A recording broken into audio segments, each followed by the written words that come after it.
কাটো গা।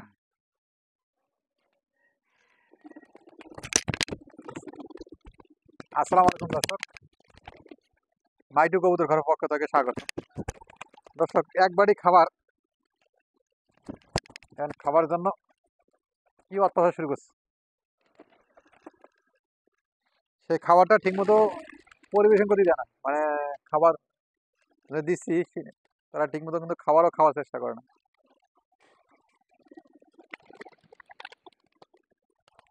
এটা অবশ্য 1 কেজি করে খাবার লাগে এদের কবুতরের। আর আজকে ভিডিও দেখাবো অবশ্য লক্ষা কবুতরের বৈশিষ্ট্য, লক্ষা কবুতর কিরকম এবং কত পদের এটাকে বলা হয়। আমি এটাকে, আমি যেহেতু পালি, এটা আমারই পক্ষ থেকে আমি যেটা পালি, আমি বলতেছি এটা যে 8 10 10 পদের কারণ আছে। এটা সৌন্দর্য তো শুরু করে, মানে এটার করণীয় বা কি কি 10 পদের অবশ্য তালিকা আছে, অবশ্য বলবো ইনশাল্লাহ। আর তার পাশাপাশি কবুতরের অবশ্যই দানাদার খাবার, সবজি, তরি তরকারি অবশ্য খেতে দিবেন। আমি কিন্তু খাবার কিন্তু অলরেডি চলছেই। তো মাশাল্লাহ, কবুতরগুলো কিন্তু খাবার কোনো সমস্যা নাই। কবুতর যারা ছেড়ে পালেন অবশ্যই কবুতরের খাবার পানি ঠিকমতো দিবেন। আর যেটা নিয়ে আলোচনা করতে চাচ্ছিলাম সেটা হচ্ছে যে এই যে লক্ষা, এটা কিন্তু দুইটা পেয়ারেই এই যে আমাদের লক্ষা কবুতর, এই লক্ষা কবুতরের বৈশিষ্ট্য হচ্ছে 10 পদের, 10 রকম 10 রকম বৈশিষ্ট্য।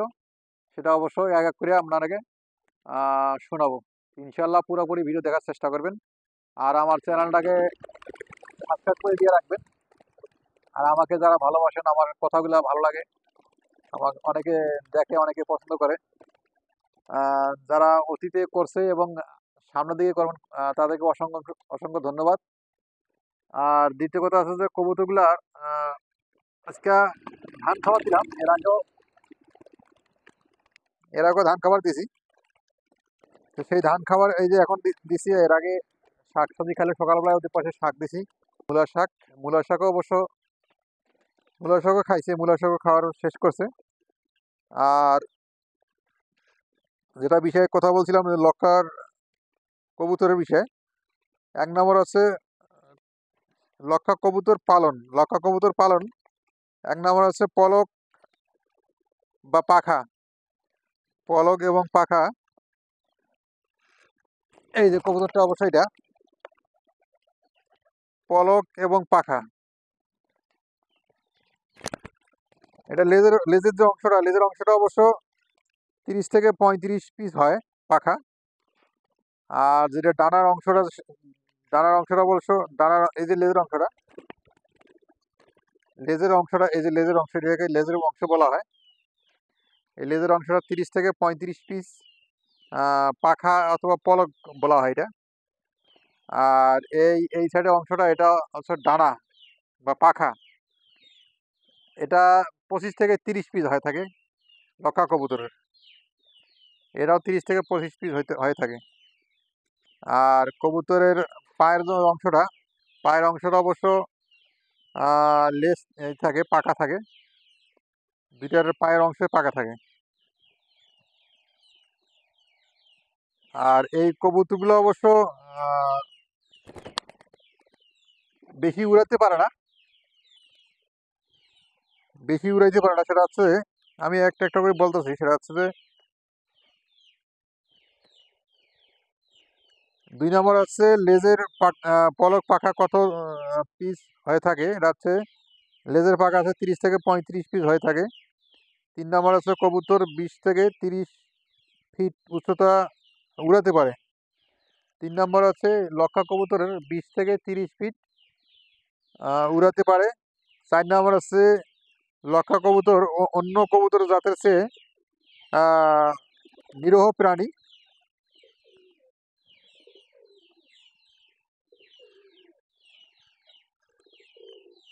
ডিম বাচ্চা করে কম। ডিম বাচ্চা করে কম লক্ষা কবুতর অনেককে ময়ূরপঙ্খী বলা হয়, অনেকে ময়ূরপঙ্খী বলা হয়। 5 নম্বরে কতদিন বয়সে ডিম বাচ্চা দেওয়া এবং নিউ অ্যাডাল্ট হয়? 5 নম্বর আছে 6 থেকে 8 মাস নিউ অ্যাডালে চলে আসে। আর ডিম বাচ্চা সবচেয়ে ভালো হয় 10 মাসে, ডিম বাচ্চা নেওয়ার সবচেয়ে ভালো সময়।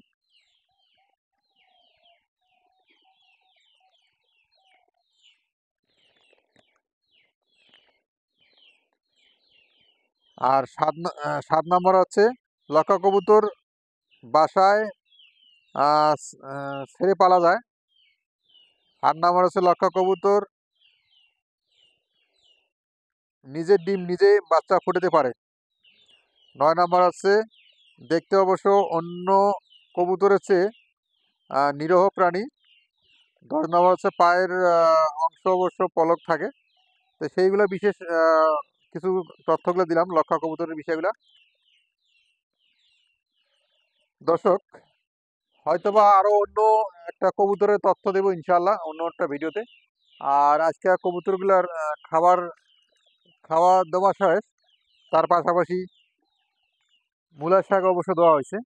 এ পর্যন্ত খাচ্ছে অবশ্য, মাশাল্লাহ দেখতে পাচ্ছেন দর্শক, মূলার শাক খাচ্ছে, মূলার শাক খাচ্ছে, তার পাশাপাশি খাবার খাচ্ছে।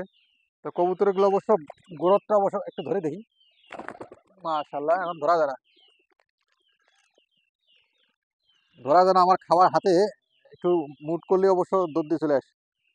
সবচেয়ে বেশি চলে আসে এই যে আমাদের এইটা বিটি হোমা কবুতর। বিটি হোমা কবুতর আগের চেয়ে কবুতরগুলো কিন্তু রিকভারি হয়ে গেছে বেশ। 3 মাস কবুতরগুলো আটকে রাখছিলাম, আটকে রেখে কবুতরগুলো একটু নার্ভাস হয়ে গেছে, দুর্বল হয়ে গেছে। তো সেক্ষেত্রে অবশ্য ছেড়ে পারলে এখন অবশ্য ছেড়ে পালি, তারা অবশ্য এই বিভিন্ন ধরনের শাক সবজি খাচ্ছে। একটু রিকভারিতে সময় লাগবে। তা অনেক কবুতর অবশ্য মাশাল্লাহ, কবুতর অবশ্য গ্রোথটা ভালো হয়েছে। এই যে একটা আটকায় ফেলছি, ধরে ফেলছি। এগুলো অবশ্য খুব চালাক চতুর হয়, উড়াইতে পারে ভালো। দেখতে পাচ্ছেন খাবার কিন্তু পেট ভরা, একবারে পেট ভরা, একবারে পেট ভরা। ওরা খাবার যদি সারাদিন যদি খাবার দিয়ে থাকেন অবশ্যই শেষ করতে পারবেন না, খাবার খেয়েই যাবে খালি। খাবার রুচিটা অবশ্য ভালো, খাবার রুচিটা অবশ্য ভালো। এটা হচ্ছে হুমা কবুতর, গিরিবাসের জাত। এটা অবশ্য অনেকে বাজি খেলে, অনেকে বাজি খেলে 300 কিলোমিটার, 100 কিলোমিটার বিভিন্ন ধরনের বাজি খেলে। এটা গিরিবাসের জাত অবশ্য। এটা হচ্ছে হুমা জাতের কবুতর। কবুতর জাতের অভাব নাই, এক এক ডিস্ট্রিক্টে বা এক এক জায়গায় এক কবুতর পালে। যেমন বাংলাদেশি কবুতর, দেশি কবুতরটাই বেশিভাবে ব্যবহার হয়। যেমন লক্ষা কবুতর, এটা আসছে অবশ্য ভারত থেকে তার জন্মপাত হয়ে গেছে। যেমন পাকিস্তানে আছে গিরিবাস, গিরিবাস অবশ্য পাকিস্তানে তার জন্ম। তো এইরকম অনেক কবুতর, সব বিদেশি কবুতর যারা আছে সেগুলো অবশ্য বিভিন্ন জায়গায় তাদের জন্মগ্রহণ হয়, মানে বংশ বিস্তার করে। আর আমাদের বাংলাদেশে আছে যে গোল্লা কবুতর, দেশি কবুতর যেগুলো আছে সেগুলো অবশ্য আমাদের বাংলাদেশে জন্মগ্রহণ করছে।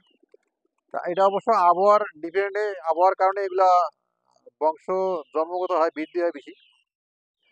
আর যেমন লক্ষা কবুতরটা ডিম বাচ্চা পারে কম এবং জনবল হয় বেশি, মানে বৃদ্ধি হয় কম। আর আমাদের দেশি কবুতর অ্যাভেলেবেল, দামও কম, জন্ম বিস্তার হয় বেশি। তো এক এক জায়গায় যেমন এক এক ফসলটা হয়, আর এক এক জায়গায় এক এক জাতের কবুতর আবহাওয়ার ডিপেন্ডের কারণে বেশ কম হয়ে থাকে। তো দর্শক, আজকে এ পর্যন্ত ভিডিও শেষ করলাম। পরবর্তী ভিডিও দেখার জন্য অনুরোধ হলো। আসসালামু আলাইকুম।